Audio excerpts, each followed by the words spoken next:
যমুনা সেতুকে শহীদ আবু সাইদ সেতু, বঙ্গবন্ধু অ্যাভিনিউকে আমাদের পাশে শহীদ আবরার অ্যাভিনিউ নামকরণ করতে হবে। যমুনা সেতুকে শহীদ আবু সাইদ সেতু নামকরণ করতে হবে, যাতে করে যুগের পর যুগ, শতাব্দীর পর শতাব্দী মানুষ যখন যমুনা ব্রিজ দিয়ে পার হবে তারা শহীদ আবু সাইদকে দেখতে পাবে। আর আবু সাইদের সেই প্রসারিত হাতে তার সেই শাহাদাত গ্রহণ বাংলাদেশের তরুণ সমাজকে শত শত বছর ধরে অনুপ্রাণিত করবে। এই জন্য যমুনা ব্রিজকে অনতিবিলম্বে শহীদ আবু সাইদ সেতু ঘোষণা করতে হবে। বঙ্গবন্ধু অ্যাভিনিউকে আমাদের পাশে শহীদ আবরার অ্যাভিনিউ নামকরণ করতে হবে। কারণ আপনাদের বুঝতে হবে, এই ছাত্র জনতার বিপ্লব শুরু হয়েছে শহীদ আবরারের শাহাদাতের মধ্য দিয়ে। এই ছাত্র জনতার ইন্ডিয়ান হেজেমনি বিরোধী বিপ্লব শুরু হয়েছে। এই বিপ্লবের জন্য তার নাম বঙ্গবন্ধু অ্যাভিনিউ থাকতে পারবে না এখানে, এটা শহীদ আবরার অ্যাভিনিউ করতে হবে। আর শেখ মুজিবুর রহমানকে মনে রাখতে হবে আপনাদেরকে। আপনারা যারা শেখ মুজিবুর রহমান সম্পর্কে এক ধরনের সফটনেস আপনাদের মধ্যে আছে, আপনাদের মনে রাখতে হবে শেখ মুজিবুর রহমান স্বাধীন বাংলাদেশের প্রথম স্বৈরাচারী নেতা, এবং শেখ মুজিবুর রহমান ফ্যাসিস্ট শেখ হাসিনার ফ্যাসিবাদের আইকন।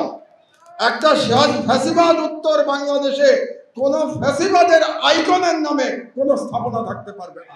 2009 সালের পর থেকে ভারতের সাথে যে সকল চুক্তি সম্পাদন করা হয়েছে সেগুলোর প্রতিটি ধারা উপধারা জনসম্মুখে প্রকাশ করতে হবে, ট্রান্সপারেন্সি দেখাতে হবে, জনগণকে জানতে হবে ভারতের সাথে কি কি চুক্তি হয়েছে আমার। 1, 2, এটার সেকেন্ড পার্ট হচ্ছে এগুলো পুনর্বিবেচনার জন্য একটা কমিটি গঠন করতে হবে, যেখানে দেশপ্রেমিকরা থাকবে, যেখানে ডক্টর ইফতেখারুজ্জামান এবং ডক্টর দেবপ্রিয়র মতো কোনো ব্যক্তি, ফ্যাসিবাদের কোনো দোষর এবং ভারতীয় হেজেমনির এদেশীয় কোনো দালাল থাকতে পারবে না। আমার দেশের মাস ছেড়ে কি লেখা ছিল থাকতো জানেন? ইয়াং জেনারেশন জানে না। আমার দেশ স্বাধীনতার কথা বলে মাস ছেড়ে লেখা থাকতো। আজকে এই কথাটা আমার সহকর্মীরা কেউ বলে নাই। আমার দেশ স্বাধীনতার কথা বলে। কেন ছিল? এটা একটা মেসেজ ছিল। কার জন্য মেসেজ ছিল? হাসিনার ফ্যাসিবাদ এবং ইন্ডিয়ান হেজেমনি, ভারতীয় আধিপত্যবাদের বিরুদ্ধে মেসেজ ছিল আমার দেশের, যে আমার দেশ স্বাধীনতার কথা বলে। ওরা কিন্তু বুঝতে পেরেছিল এই মেসেজ কি।